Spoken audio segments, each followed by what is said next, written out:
Yo guys, so these days I tend to go Conqueror, and I know alone it doesn't really feels to be good into poke matchups, but you gotta combine it with Legend Haste and other cooldown runes like Jack of all trades, Ability Haste Shard. No, I did face a, Grandmaster, previous season Poppy player, so you could say like he actually knew what he was doing, especially based on gameplay. And even against Aatrox, even against many things I go Conqueror these days, not Grasp. Electrocute can be fine, obviously, in some short trading matchups like Ribbon. But look, guys, now Jack of all trades got changed again. I mean, not Jack of all trades, D-Blade. So basically, you get to, let's just say, like stack Jack of all trades more smoothly. So like this cooldown setup is kinda good. She walks into my face, I sidestep her Q, we basic trade back, and we space her basic. So her poke is conditional. Yeah, she does some damage, in a ranged way and procs grass, but what if she last hits a minion and you play safely until you have to trade HP for either CS or for a trade? If you can, like, out-trade her with W, depends. But again, like, if you observe, my HP bar will not go too low unless I'm, like, heavily misplaying something. So, again, even though we have, like, biscuits at least, I would say it's a little bit greedy to basically like go for triple tonic. Like you could do that, but in my opinion that's a little greedy. Sometimes you could get weak sided ganked, and if you don't have biscuits it's a bit easier to dive you in some case, or just for safety purposes. But some matchups you can also greed for more. It's just like even for me there's like a limit on how much I'm greeding. Has like a limit, right? But again, we space her basic, she's gonna basic the tower here. Now, some people would argue, isn't it better if I soak the basic and the tower plate is spared? Here the tower plate will be spared anyways. She will be able to swing it off anyways later, so it's like an hour later. It's better to spare as much of your HP as possible early on to basically just have like a stronger level 4-5 with a healthier amount of HP bar. And all you got to do when she's about to W, it's kind of a game of prediction. Even here I wasn't like jumping with my W, I just W'd, baiting her W out. So it's all about baiting her W up and mind gaming it. So even if she uses it and you're under its effect, you should not dash, like you don't click in any direction. Now sometimes she will win that mind game, depends on the situation, or sometimes it's not really efficient for her to W, because she doesn't have her Q up as an example, so she can follow her W trade up, so that's where you can kind of like trade a little when she hasn't got Q. In here we are brute forcing an all in, and in here I did a little bit misplay, truth to be told. Oh, was it not this situation? No, it was this situation that did misplay a little bit. And I misplay a little bit because I thought my jungler will give up crap for a gank.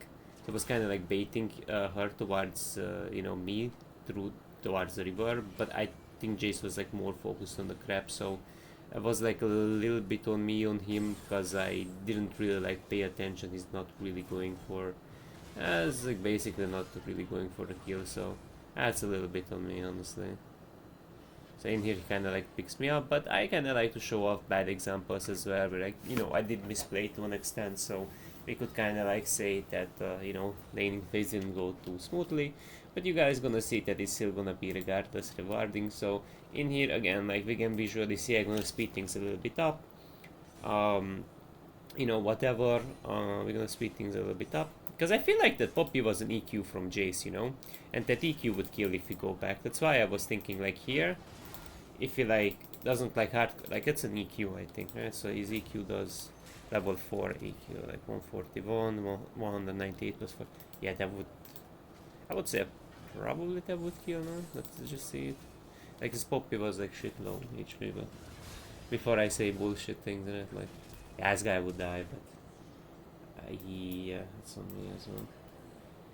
It's on me as well, because there was like a lack of communication, but whatever, let's move on. So trades go, left and right, up and down, and as much as you guys noticed, if she doesn't have shield or you jump on her shield, that's like one thing you can do. But generally speaking, you can poke her quite efficiently. Hoppa! And here she does force like somewhat of a trade right now. Again, it's kind of a bad trade that I took, but not really her trades, her like all-ins with W are more concerning, so that's why I gotta be a bit more cautious. But we got our basically what's it called, so this is like, if you already have this much amount of stats from different items, you already get the 10 AD plus cooldown, which is super good.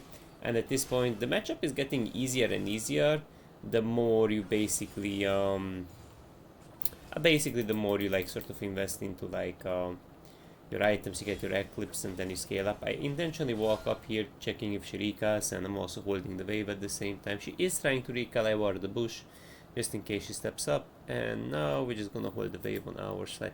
Now, as much as you guys notice, like um, even here, like it's very like nice to sort of like force trades now because we have Conqueror, and remember, Conqueror is better at forcing all-ins than anything else, especially with this much amount of cooldown, holding into E, using it a bit late. And an RQ basic finishes her off. Now, what's really good about this that you see, like for these all-in purposes and scaling wise, this Conqueror will be super nice. Especially because there's like a new build I'm running, but I couldn't finish the last item. So it's basically Eclipse DD because they got AD and Burst. And it's really good, this new item, this Ceaseless Hunger, or how is it called, you know, that red Darkin weapon. It's like Omnivamp, it gives Omnivamp, and it gives like super. I shouldn't go for one more swing, I think, here. Might be a little bit risky though. But in general, like once you get Eclipse, this is a no-brainer of a matchup, and as far as you guys notice, it's sidesteps, right? Like you got a sidestep per Q, maybe space or passive once it's up. Because it's up at different like times, you know, it's 12 seconds, at the beginning it's 16 only, so oops. Gotta be a little bit careful with like heavier trades that she, you know, does toss in. She does do some fucking damage when she has her passive up, right? Like it's pretty big actually, 86, right? So the damage goes up and the still get it without getting tagged by her Q. Like a boss. Now in here it's very simple what we do, we pick up the... No, I think this time we didn't pick up the plant because she shoved too quickly. But in there, if I predicted her E with my R, she would die actually. It was a slight misplay on my part. Let's move on. Now again, we get back a little bit into lane. I had some misplays, I'm gonna be real, like this game, where I got... I guess like now and then she will hit her Q and stuff, but I think at least her passive could be spaced a little bit better. Because as she progresses upwards with her levels, the faster her passive will be up, so you gotta respect it differently. But there is like a flickering sound effect that I think the champion makes when it's about to be up, I would say. And here she's hard holding the wave, but for no avail. I W just to bluff and engage, so maybe I get her W and Q out. So sometimes you can press W just to bluff and get her long cooldown the W out, so it's easier for you to trade, if anything. Again, W bluff, she does just Q. So sometimes she will not, obviously, like, she will not perma react to it. We Q'd her before her shield even arrived, so that's like really good to do. But yeah, like as long as you guys notice, like in here we will be locked again into like a basically like proxy, which is not necessarily bad for me because I do have TP up and she doesn't. So if you don't have TP up, it's somewhat worse to proxy, I would say. Because again, like your opponent could also proxy and then look for TP roam opportunities, so I guess if it's not like really laneable, that's like one thing out, of course, but I think if your opponent can threaten a TP, it's questionable, you know, it's questionable. Because again, like bot is very behind and it's very volatile for me to TP, so it's very questionable. I think her proxy that we did actually take and not try to contest at all. To be honest, it's kind of difficult to contest it, so... As far as you guys notice, we do actually get enough value here, so we do also get... I tried to proxy next wave, but I'm thinking she's gonna proxy as well, but in here we actually did get caught by her, although that's not a problem, because at Eclipse point you do stat check her pretty hard, we dash away from her second part of her Q, and you know, this is like pretty good. We get a nice Eclipse proc again. And so far so good. Now we're gonna lane lock her, which means that she can't really proxy now. She's not really in position to do so, and then she will be able to be able to basically just lane super well. We finish our quest, we get our 10 more percent armor pen.